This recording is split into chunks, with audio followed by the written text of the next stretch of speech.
শিলিগুড়ি থেকে আলিপুরদুয়ার পর্যন্ত জঙ্গলের বুক চিরে যাওয়া রেলপথ থেকে পাহাড়, নদী, জঙ্গলে ঘেরা ডুয়ার্সকে পর্যটকদের কাছে আরও আকর্ষণীয় করে তুলতে মহা সমারোহে 3টি ভিস্তাডোম কোচ চালু করেছিল উত্তর পূর্ব সীমান্ত রেল। শুরুর দিকে কিছু পর্যটক এই কোচে সফর করলেও বেশ কয়েক মাস ধরে খুব একটা যাত্রী হচ্ছে না।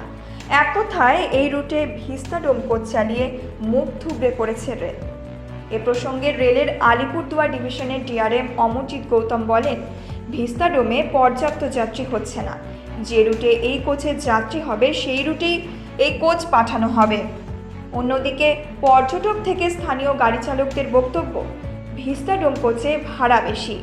সাধারণ পর্যটক বা যাত্রীদের পক্ষে এত ব্যয় করা কষ্টকর। এছাড়াও ট্রেনের সময় নিয়েও সমস্যা রয়েছে, তাই ভিস্তাডোমের যাত্রী সংখ্যা কমছে। পুজোর আগে ভিস্তাডোম কোচ তুলে নেওয়ারই চিন্তাভাবনায় রয়েছে রেলের কর্তারা। नहीं, विस्ताडोम का जो हमें एक्सपीरियंस या फीडबैक मिला है, बहुत ज़्यादा क्लाइंटल नहीं है, बहुत ज़्यादा लोग यूज़ नहीं करते हैं। हमने अपने अधिकारियों से बात की है, यदि अल्टरनेट रूट पर जहाँ पर ज़्यादा कस्टमर उसको यूज़ कर पाएँ, फैसिलिटी हो पाए, उस दिशा में हम सोच रहे हैं।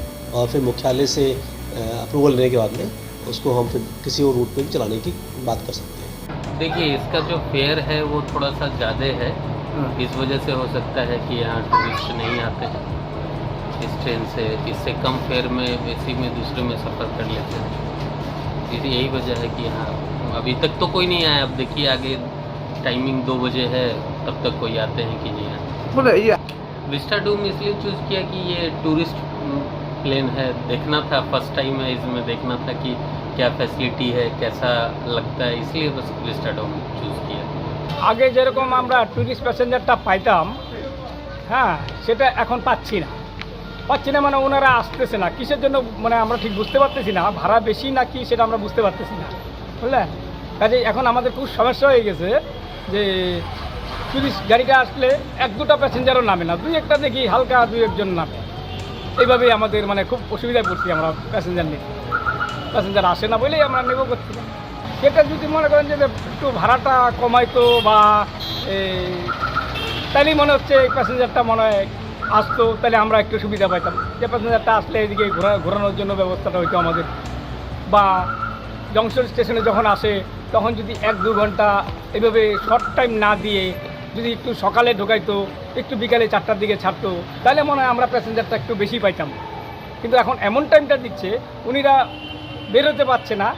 ওই টুরিস্ট যদিও 2-1টা আসে, তারা গাড়িতেই থাকতেছে, তখনই 10-15 মিনিটের মধ্যে গাড়িটা ছেড়ে চলে যাচ্ছে 2টার মধ্যে। তার জন্য আমরা খুব সমস্যায় আছি। খালিই যাচ্ছে, তো দেখি খালিই যাচ্ছে। আলিপুরদুয়ার থেকে শামু দাসের রিপোর্ট, নিউজ মেট্রো।